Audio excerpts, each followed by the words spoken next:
So I'm watching the Nasty Boys on television. Guess where? Yeah. Can you guess? Guess what DVD we're watching right now? It's the same one we were watching before. It's TNA Against All Odds 2010. Because we want to be angry right now. Now, I'm going to say this.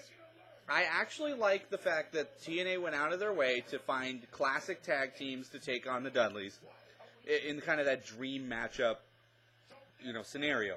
The problem, though, is for dream tag teams, they dug up the Steiners. One of them, has like an actual job somewhere else now. Rick Steiner sells homes or something, and he's also extremely old. And Scott Steiner actually missed out on the first match they were supposed to have because he had a heart attack or something.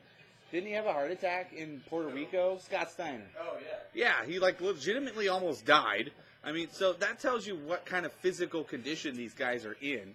Speaking of physical condition, you know what's awesome? Being able to walk. Screw you. So bringing in the Steiners, cool on paper, but probably better set for a video game because the age difference just isn't working anymore. After that, what do? Well, Hulk Hogan comes in at the beginning of 2010, and he digs up. That. Yeah. Well, yeah, and what does he do? He digs up a couple old friends that everybody else had stopped calling 10 years ago. Like Scott Hall. Yeah, Scott Hall's practically, number 2 on the speed dial on Hogan's phone, it seems like. But the Nasty Boys. Now, when the Nasty Boys were popular, nobody considered them a great tag team, wrestling-wise. They got over with the audience, but they weren't all that great. So it's not necessarily a dream matchup in the first place. And then you're dusting off the Nasty Boys to take on Team 3D, who, quite frankly, Team 3D is still in their prime. Yeah, I think that. Okay. The feud they're currently having with each other is crap. But I still feel like Team 3D puts on great matches with whatever team they're in the ring with, except the Nasty Boys. Because the Nasty Boys have been so beyond their prime for so long, they don't work well with others. They don't play well with others. They don't put on good matches. They didn't then, they don't now. And it's an example of how TNA takes a great idea and runs it into the ground, but then drives it home, drives it 6 feet under. Instead of just running it into the ground, they dig the hole for it and bury it there. Take control of the plane. I was just about to say TNA. Take that plane into a nosedive, Dixie Carter. TNA. I guess we could use Hulk Hogan. Can't wait for this, yeah. Hulk. Hogan.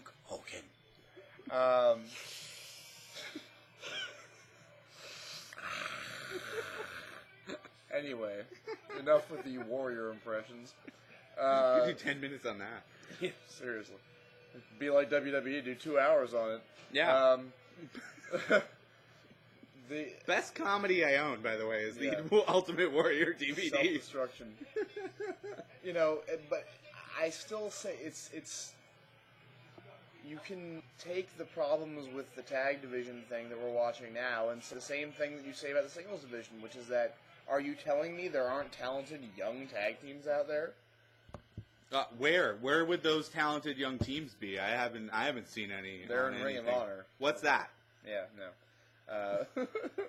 I mean, what you got the Young Bucks going there. You got, maybe not. Maybe they weren't with the company yet, but I mean, they were at this out time, there. They weren't, if you can go out and find the Nasty Boys and dig them out of their trailer parks, then I'm sure you can find Here's another problem with talent on the independent scene. There's another problem with dusting off the Nasty Boys is you're expecting people to pay for a pay-per-view to see a team that hasn't wrestled on television in 6 years, and they have been relevant on television in 12.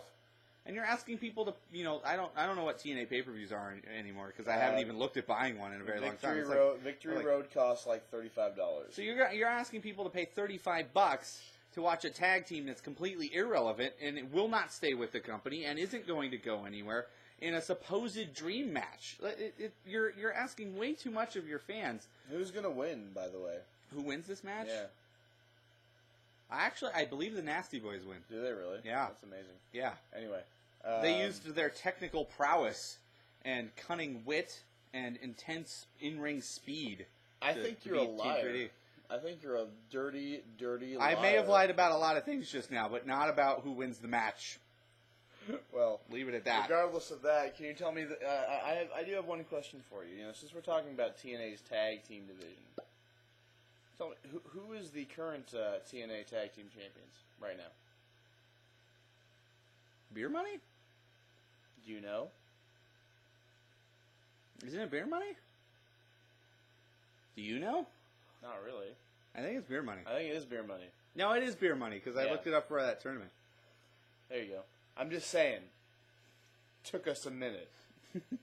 Well, who's the current WWE Tag Team Champions? That would be members of the Nexus, I believe. Which ones?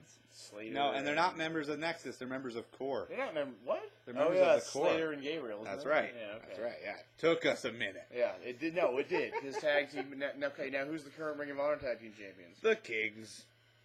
The Kings. Because Ring of Honor Tag Team Wrestling, it matters. That's why Shelton should stay with them. But that's a topic for another day. Just to point out, though, with Ring of Honor, you actually have to go out of your way to find out what's going on with the company because it doesn't have a weekly presence and isn't covered by the major wrestling news sites. Like NoDQ.com hardly ever mentions Ring of Honor. And I can't go on NoDQ anymore because it crashes my browser.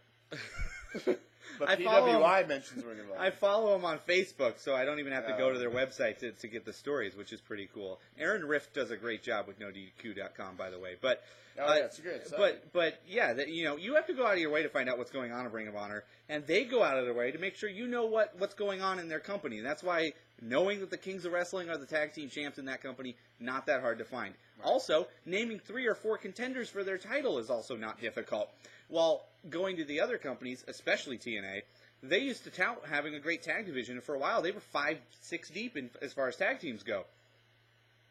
Now they're 2 deep, 3 deep. And you know their number 4 team is Inc., who has I'm pretty sure has like a 1-30 record on television. Like that's not even relevant. You know something else that really bugs me about TNA? Now, their talent roster, they have a lot of talent, a lot of good talent. They have a lot of phenomenal talent, better than WWE. Their roster is so huge. They have so many people working for them that what ends up happening is that you'll see a wrestler or a tag team featured for like a month and get in a feud, and then they go away.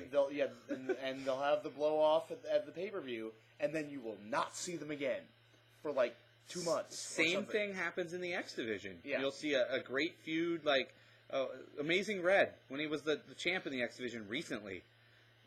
After he lost the title, where did he go?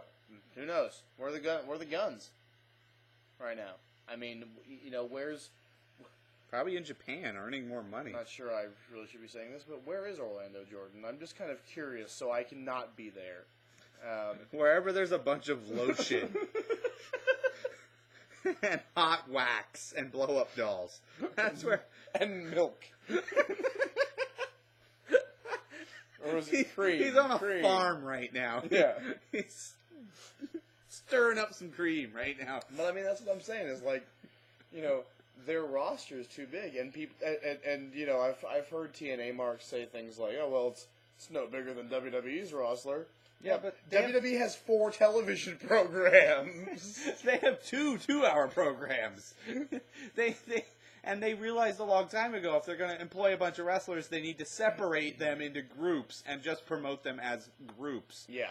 So TNA when they hit it big, they thought they had to run out and hire all this name talent that you're going to recognize when you're channel surfing. So they went and got Sean Morley and Orlando Jordan, which I thought was stupid because nobody recognized Orlando Jordan when he was on the WWE roster, cared. let alone in TNA. And then all these tag teams. Oh, Jay, most memorable for his 18 straight losses to Chris Benoit in 30 seconds or less. But hey, we don't talk about that. Oh, my bad. Sorry, we don't say that name here. That's right. He doesn't exist. No, never happened. But they ran out and hired all these named wrestlers. They brought Raven back in like 6 times since they hit it big on Monday nights, and then there's the ECW thing, and they brought back everybody relevant from ECW, and well, not everybody. I did not hear anyone at Hardcore Justice say anything along the lines of "Oh my God," for example. He's too busy earning a lot more money working for WWE.com. No, I know, but it was. I'm doing a great job there. I thought of something while we were doing our last video, which was the TNA fans and the Zorons. I remember watching Rise and Fall of ECW and hearing Heyman talk about how one of the great things about ECW was that they had something that the other companies didn't, which was the rabid cult-like fans. And that's what TNA has in a lot of ways. Was that they have cult-like fans. We've talked about this many times in the past. Oh yeah.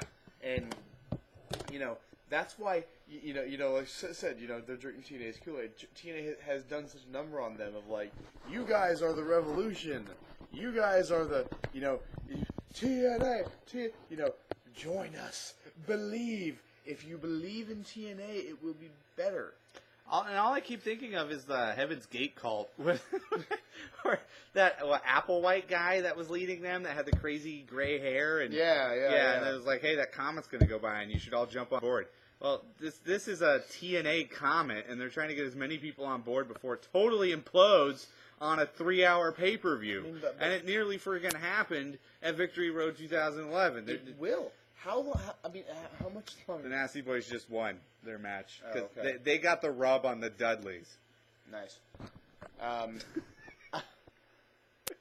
But my question is, and I've been saying this, how long will TNA fans do this?